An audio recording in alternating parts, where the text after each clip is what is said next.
السلام عليكم، كيف حالكم جميعا؟ إن شاء الله كلكم تكونوا بألف خير. اليوم حبيت أبلش معاكم نوعية فيديوهات جديدة إن شاء الله تعجبكم.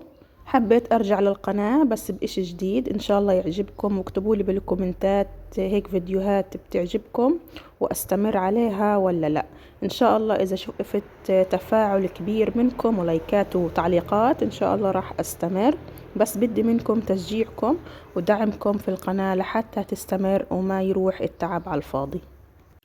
اليوم صحيت الصبح حكيت بدي أصور فيديو لليوتيوب، حبيت إن أرجع لكم بفيديو جديد ما تملوا منه، وكمان أشارككم الصباح كيف بيكون معايا. هنا أنا بلشت أعمل كاسة النسكافيه تبعتي. أنا بحب الصبح أشرب يا قهوة يا نسكافيه أو شاي، المهم حاجة هيك تخلينا نصحى ونكمل باقي اليوم على خير وسلامة. أنا بعمل كاسة النسكافيه هاي قبل ما يصحوا أولادي لحتى تروقني، يعني هيك بحس بدون هاي الكاسة خلص النهار بيضرب عندي. بحس إنه من حقنا على نفسنا إنه نعطيه هيك شوية وقت، شوية هدوء، نقعد مع بعض مع حالنا فيه، نشوف إحنا شو رح نعمل اليوم، نخطط شو رح نعمل اليوم، شو رح نعمل بكرة، نفكر بإشي إحنا بنفكر فيه. بحب هيك أخد وقتي وأخد راحتي بهدوء بدون أي إزعاج لحتى أقدر أكمل باقي النهار. وإن شاء الله هاي الفيديوهات تعجبكم. تابعوني على الانستغرام، إن شاء الله راح أحط لكم الرابط في صندوق الوصف، وكمان رابط صفحتي على الفيسبوك بأيدي فلسطينية مع دعاء. تابعوني هناك كمان إن شاء الله، بنزل فيها كل الفيديوهات اللي بتنزل على القناة. وكمان صفحتي على الانستغرام راح أحط لكم الرابط، تابعوني هناك بشارك معاكم اللحظات الحلوة. بحب إني أعطي دائما طاقة إيجابية في الفيديوهات، سواء على الانستغرام أو على اليوتيوب. ما بحب أعطي طاقة سلبية. إذا كان مودي مش تمام خلص ما بحب أنشر أي إشي، لا يوتيوب ولا حتى انستغرام. ما بحب أطلع بطاقة سلبية هيك تأثر عليكم. أنا بحب دائما تاخدوا الأمل وتاخدوا التفاؤل وتتفرج يعني على إشي يبسطكم. إحنا بنفوت يوتيوب وإنستغرام عشان نشوف أشياء حلوة تعطينا أمل وتفاؤل وانبساط، مش عشان نتنكد. حبيت أشرب معكم كاسة النسكافيه هيك الصبح على البلكون. اليوم الجو كان شتاء، هذا الأسبوع كله شتاء ومنخفضات. أنا من عشاق فصل الشتاء. بسم الله ما شاء الله، هنا طول الليل كانت تشتي، والشتاء هنا واضح ونازل على البلكون على أطرافها. الشتاء طبعا مطر، والمطر خير ورزق من رب العالمين، الله يديمه علينا. طبعا ما قدرت أشرب كاسة النسكافيه في البلكون، الدنيا كتير برد وسقعة كتير. فوتت جوا لأشربها. بدكم أحلى من هيك رواق؟ هيك تقريبا ربع ساعة نص ساعة هيك تصفني بالدنيا، تروقي. بعد هيك تبلشي طبعا شغل البيت، تبلشي تشوفي عندك مسؤوليات. بعد هيك طبعا بيصحوا الأولاد وبلشي نهارك ولحقي تتلحقي. هذا البسكوت زاكي كتير وكمان سعره رخيص، طعمه كتير لذيذ مع كاسة النسكافيه أو القهوة أو الشاي حتى. بعد ما شربت كاسة النسكافيه نتجه على الشغل على طول. بما إنه هنا الكهرباء كانت جاية الصبح، فحبيت إني أستغل وجودها قبل ما تقطع وأبلش بالغسيل. أنا اليوم راح أستخدم معاكم سائل غسيل، هاي أول مرة صراحة أجربه، ABC. كتير جبت أنواع ونفسي أستقر على نوع يكون هيك ريحته حلوة، خصوصا عندي أطفال بحب يكون رائحة الملابس دائما ريحتها حلوة ومعطرة. كل مرة يعني بجرب نوع جديد، ولحتى الآن ما استقريت على نوع، حسام كلهم شبه بعض. وهنا كان الجو بيشتي بس مش مبين في الفيديو، مش عارف ليش، مع انه كانت ما شاء الله الأمطار كتير غزيرة. شوفوا الأجواء، بسم الله ما شاء الله، اللهم صل وسلم على سيدنا محمد. وبعد هيك طبعا نشرت الغسيل بس ما قدرت أصوره معاكم. وطبعا في غسيل بده ترتيب في الخزانة وترتيب وطوي، الغسيل ما بينتهي. بعد هيك راح نفوت مع بعض على طول على الغداء إن شاء الله.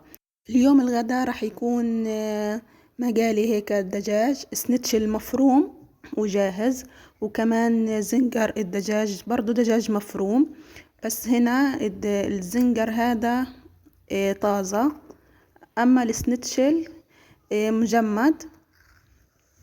راح أعمل كمان مع هيك حبتين 3 من البطاطا راح أقشرهم، وكمان راح أعمل سلطة تركية. هذا الأكل بحسه بده سلطة تركية خصوصا، أو ممكن سلطة الملفوف الأحمر.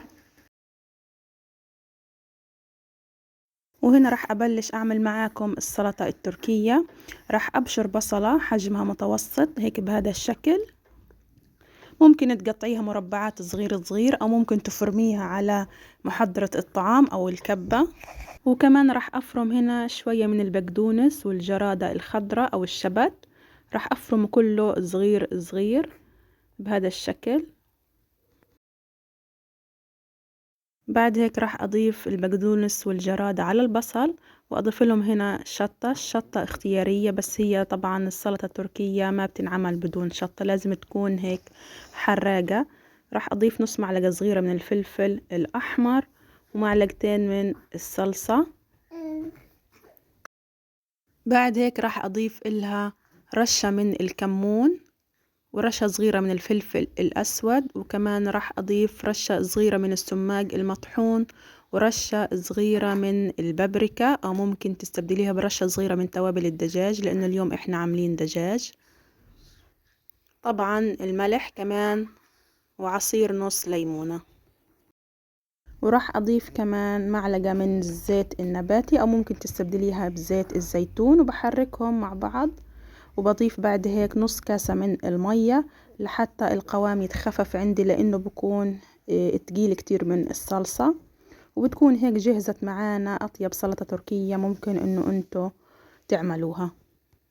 بصراحة هالأيام في زلازل، الله يعافينا ويحمينا يا رب. كتير كتير متأثرة وزعلانة على اللي صار بتركيا وسوريا خصوصا. كتير يا حرام بيوت انهدمت على أصحابها. ذكرتني بحروب غزة، مثل ما كان يصير فينا في الحروب.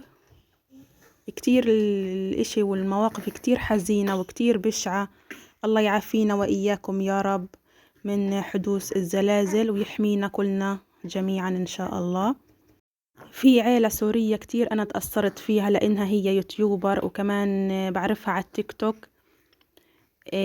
ست هيك كتير محترمة وكتير نظيفة ما شاء الله، بتنشر فيديوهات ترتيب وفيديوهات طبخ وفيديوهات نظافة. هي اسمها طيوبة، وعندها ما شاء الله 6 بنات. امبارح قرأت إنه الخبر كلهم ماتوا في الزلزال، انهدم بيتهم وماتوا في الزلزال هي وبناتها وزوجها. كتير تأثرت من هالخبر، وحسيت الدنيا هيك خلاص ما إلها أمان، في لحظة ممكن الإنسان يروح. فيا رب احسن خاتمتنا، والله يحفظنا ويحفظكم جميعا، ويبعد عنا الزلازل يا رب والكوارث. هنا أنا جهزت الغدا طبعا، وطبعا لازم يطلع جلي، مع انه اليوم الغدا يعني كان شبه جاهز، بس لازم يطلع جلي. بدقيقة اختفى الجلي، سبحان الله. يا ريت هيك عن جد ضغطة زر نخلي كل شي مرتب وكل شي نظيف. هاي تقريبا أسعد لحظة بنمر فيها خلال اليوم، لما خلاص نخلص كل الشغل ونعطر كمان المطبخ ونرجع نسكره، لأنه عن جد كتير برد. نرجع نسكر الستارة.